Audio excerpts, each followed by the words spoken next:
Sir ಯಾವತ್ತಾದರೂ ಒಂದ್ಸಲಿ obligated ಆಗಿ ಸಿನಿಮಾ ಮಾಡಿರೋದು ಉಂಟಾ?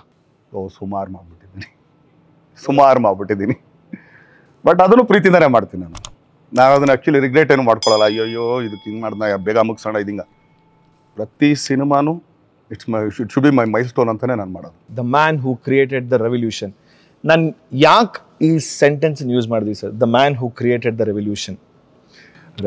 ತುಂಬ ಜನ ಮಾಡ್ಬಿಟ್ಟಿದ್ದಾರೆ ಸ್ವಲ್ಪ ಇಂಡಸ್ಟ್ರಿಲಿ, ನಾವೇನು ಮಾಡಿಲ್ಲ ಸರ್. ನಮಗೆ ಯಾವಾಗಲೂ ರೆವಲ್ಯೂಷನ್ ಅಂತ ಕಣ್ಣು ಕಾಣಿಸೋದು ಸರ್. ಅಫ್ಕೋರ್ಸ್ ಎಸ್ಟರಿಯರ್ ಆ್ಯಕ್ಟ್ರೆಸ್ಗಳು ಇರೋಂಥದ್ದು ಇದ್ದಾರೆ, ಬಟ್ ನಾನು ಹೇಳ್ತೀನಿ ನಮ್ಮ ಕಾಲೇಜ್ ಡೇಸಲ್ಲಿ ನಾವು ಚೈಲ್ಡ್ಹುಡ್ ಡೇಸಲ್ಲಿ ಬೆಳ್ಕೊಂಡು ಬರ್ತಿರ್ಬೇಕಾದ್ರೆ ನಮಗೆ ಆ ಒಂದು ಕ್ರಾಂತಿನ ಸೃಷ್ಟಿ ಮಾಡಿದಂಥವ್ರೆ ನೀವೇ ಸರ್.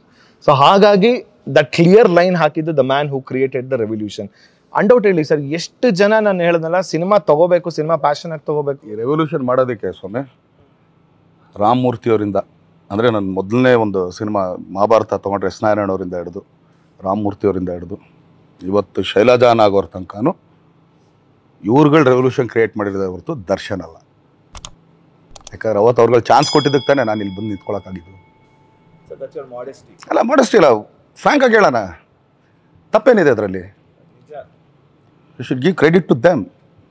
ಪಿ ಎನ್ ಸತ್ಯ ಅಂತ ಡೈರೆಕ್ಟ್ರು, ಓಂ ಪ್ರಕಾಶ್ ಅಂತ ಡೈರೆಕ್ಟ್ರು, ಇವ್ರುಗಳು ರೆವಲ್ಯೂಷನ್ ಮಾಡಿದ್ದು, ದರ್ಶನ್ ಅಲ್ಲ. ಇದೇ ರೀತಿ ಇನ್ನಷ್ಟು ವಿಷಯಗಳನ್ನ ತಿಳ್ಕೋಬೇಕು ಅಂತಂದರೆ ಗೋಲ್ಡ್ ಕ್ಲಾಸ್ ವಿತ್ ಮಯೂರ ಅಂತ ಮೇನ್ ಚಾನಲ್ ಇದೆ, ಅಲ್ಲಿ ಹೋಗಿ ಪೂರಾ ವಿಡಿಯೋನ ನೀವು ನೋಡಬಹುದು. ಸೊ ಮಿಸ್ ಮಾಡಿದಿರಾ ಲೈಕ್ ಮಾಡಿ, ಸಬ್ಸ್ಕ್ರೈಬ್ ಮಾಡಿ, ಇಷ್ಟ ಆದರೆ ಶೇರ್ ಕೂಡ ಮಾಡಿ.